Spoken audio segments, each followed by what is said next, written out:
Hello साथीहरु, good morning. Gorkhali भाइको च्यानलमा तपाईहरुलाई फेरि एकचोटि स्वागत छ। मैले महाराष्ट्रमा मानेरी पम्चर भएको थियो। पम्चर हुनुको लागि म यता पसेको थिएँ। राम्रै भएछ किनकि तीनवटा पम्चर निक्ल्यो। अगाडिको टायरमा दुईटा अनि पछाडिमा एउटा। अनि यहाँनिर सुतेको थियो, तपाईहरुलाई देखाइदिन्छु कहाँनिर सुतेको थियो भन्दा यहाँनिर सुतेको थियो बरन्डामा। यो हेर्नुहोस् साथीहरु, टायरको हालत। हिजो राति नै मैले पम्चर यसलाई बनाएर ल्याएको। यसमा दुईटा निक्लेको थियो, यो टायरमा दुईटा।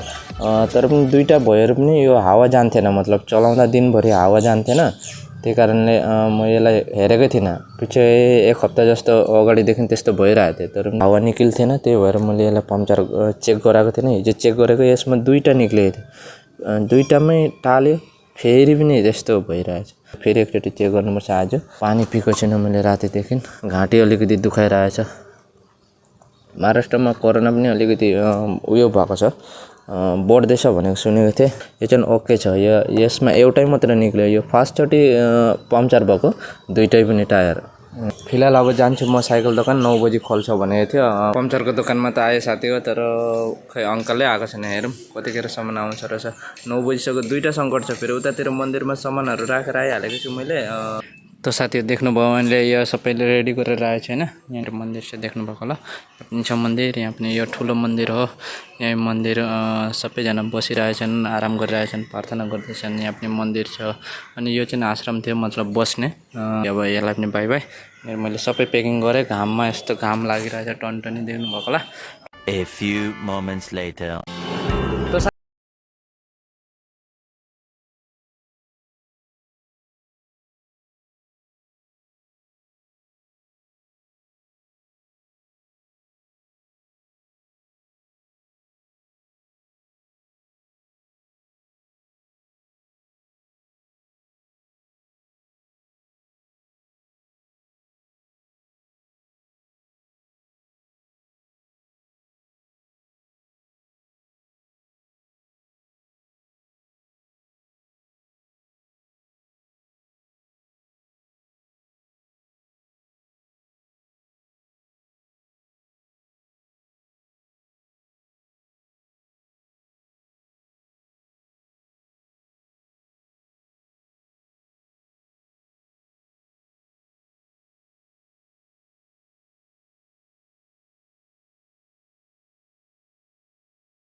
कस्तो लाग्यो तपाईँहरूलाई चाहिँ? खोइ मलाई चाहिँ यही राम्रो लाग्यो।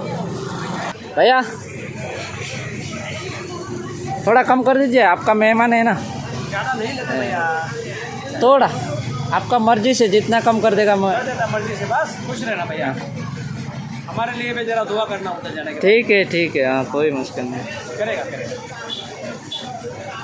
यो भाइयाको दोकान हो, उसकै दोकान हो। यहाँनिर यहाँ सबै त्यस्तो दाम पनि छैन होइन। ठिकै 300 रुपियाँ, 250, 300, 400 त्यस्तै मात्र छ। यति राम्रो जग्गाहरू छ जस्तो कि हाम्रो उतातिर यो यिनीहरू पनि दामदर गर्नुभन्दा त ठिकै एउटा फिक्स दाम लगाइदिएको छ। 300 रुपियाँ, 400 रुपियाँमा यहाँनिर पाइन्छ। र यो अलिकति महँगो वालाहरू अरे यहाँनिर छ। यो चाहिँ अलिकति महँगो होला, तर मेरो लागि हुन्न। यो 500, 600कोहरू अरे। यो चाहिँ अलिकति महँगो होला, तर साइज ठुल्ठुलो छ। यो मलाई हुन्न। जुत्ता पनि नयाँ जुत्ता लगाइहालेँ होइन। ठगिएको जुत्ता, 300 रुपियाँको जुत्तालाई 600 रुपियाँ दिनु पर्यो। के गर्नु, त्यस्तै हो। धेरै बाटो भयो भने के हुन्छ भन्छ नि बाँदर, त्यस्तै भइहाल्छ। त्यतिर पुरा बजार छ, सबै बजार गर्न आइरहेछ मान्छेहरू अहिले होइन। अहिले हो रहे भीड़ और ज़्यादा भीड़ होगा बाद में होगा या बाद में शाम का टाइम है? उधर मार्केट है बड़ा, उधर बहुत भीड़ रहेगा। हाँ मच्छी मार्केट में पूरा अंदर हाँ, उधर क्या क्या सब कुछ मिलेगा उधर भी? सब मिलेगा, सब्जी सब्जी मच्छी जो सब मिलेगा सब खाने का। हाँ खाने का आइटम पूरा। हाँ साइकिल जाएगा क्या देखने के लिए थोड़ा जा?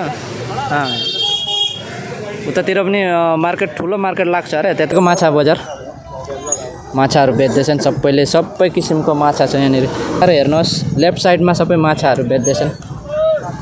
ए परिपरिको माछाहरू सुकेको खालि सुकेको माछा आफू पनि एक जमानामा त खाइन्थ्यो अहिले खाइँदैन।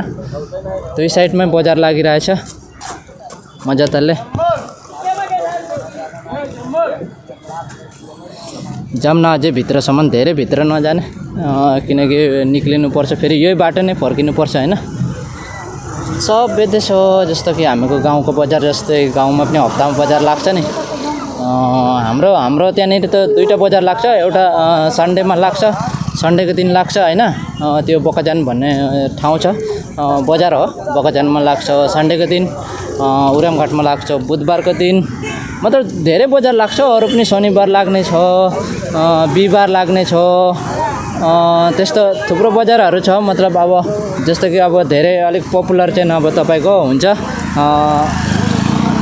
हामीको उरामघाटमा चाहिँ बुधबार लाग्छ ल हौ। उरामघाटमा चाहिँ सर्वपत्तरदेखि अलिकति अगाडि उरामघाटमा चाहिँ हाम्रो त्यहाँनिर चाहिँ बुधबार लाग्छ अनि बगैँचामा चाहिँ आइतबार लाग्छ। हप्तामा लाग्ने बजार त भिड हुन्छ तपाईँहरूलाई थाहै छ किनकि सबै चिजहरू अलिक सस्तोमा पाइन्छ होइन।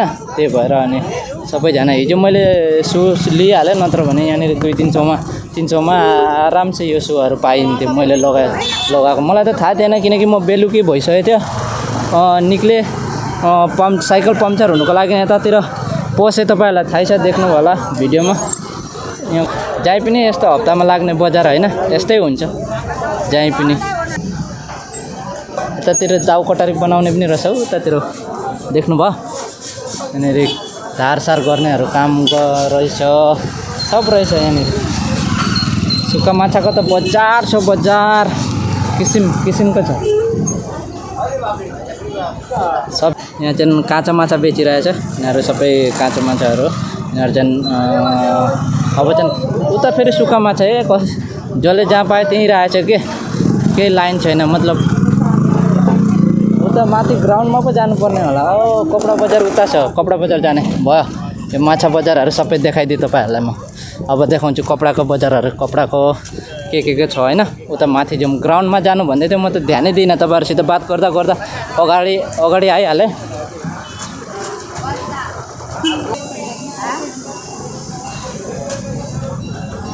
यहाँदेखि अगाडि छ फिल्ड मतलब ग्राउन्ड त्यहाँनिर बजार लागिरहेछ अरे त्यो हेरौँ न। तेरेको यहाँनिर के हो चाउमा राइटमा देखेको यो जति पनि बजारहरू यिनीहरू हप्तामा लाग्ने होइन कि यिनीहरू चाहिँ सधैँको दोकानहरू हो। यिनीहरू पर्मानेन्ट दोकानहरू हो। यो अहिले म जुन चाहिँ उयोमा जाँदैछु त्यो चाहिँ पर्मानेन्ट हो। यहाँनिर ग्यासको चिजहरू बेच्दो रहेछन्। सब कुछ पाइन्छ हामी जस्तो हाम्रो बजारमा पाइन्छ त्यस्तो सब कुछ यहाँ पनि पाइन्छ। ए तेरिका माइक त गिरो त।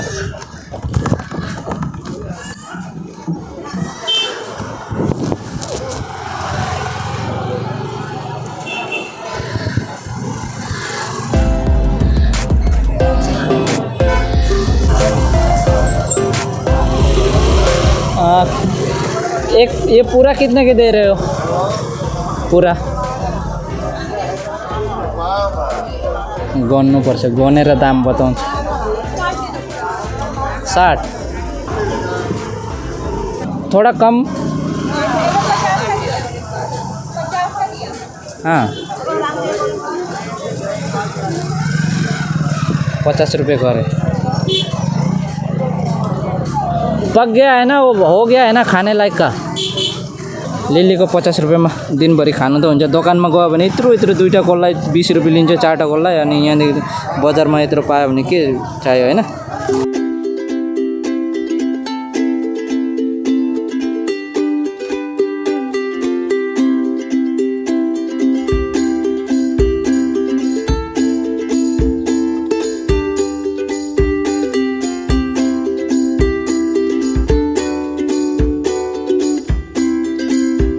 2 बजिसक्यो फिलहाल त जाँदैछु म हाइवे यति शान्ति हाइवे छ यो कुनै उयो ठुल्ठुलो लोरीहरू चलेको छैन त्यही भएर होला सायद यो बाटो अलिकति ढिलो बनिँदैछ कम्प्लिट भइसकेको छैन यो बाटो होइन निकै कम्प्लिट भइसकेको छैन अझैसम्म त अहिलेसम्म त थुप्रै राम्रै बाटो आइरहेछ 100 किलोमिटर जस्तो आइसक्यो गोवादेखि लगभग ठिकै छ अझैसम्म त तर अगाडि चाहिँ कम्प्लिट भएको छैन भनेको सुनेको थिएँ अब फिलहाल अहिले म यहाँनिर यो होटलमा छु 10-15 किलोमिटर जस्तो आयो कि अघिको मार्केटदेखि साथी हो मेरो अर्डर पनि आइहाल्यो है खाना राइस मगाएको थिएँ भेज प्लेट मगाएको होइन के दिएको छ तपाईँहरूलाई पनि देखाइदिन्छु यहाँनिर रोटी दिएको छ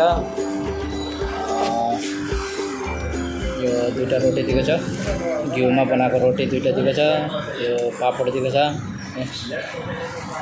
अरू के दिएको छ भन्नु यो के को सब्जी थाहा छैन चानाको रहेछ मटर काँचो चानाको यो दाल होला यो तपाईँको स्विट यो के हो थाहा भएन मलाई होइन मै होला सायद चिसो छ अचार बिरयानीको अचार दिएको छ अनि यो काँचो सब्जी अलिकति दिएको छ यहाँनिर यो काटेर दिएको छ कोबीहरू प्याजहरू काटेर दिएको छ यो जहीँ पनि पाइन्छ यो कर्नाटक र तपाईँको गोवा अहिले महाराष्ट्रमा पनि पाइँदैछ प्याज काटेर दिने खुर्सानी गोटा खुर्सानी काँचो खुर्सानी तेलमा खर्याएको दिने त्यस्तोहरू यहाँ पनि पाइन्छ अनि यहाँनिर अलिकति राइस दिएको छ यति हो आजको उयो भनौँ न लन्च भनौँ बिहान त के खाएको थिएन भन्दा त्यो पाउ खाएको थिएँ पाउ भाजी खाएको थिएँ अनि अहिले अब यो लन्च खाँदैछु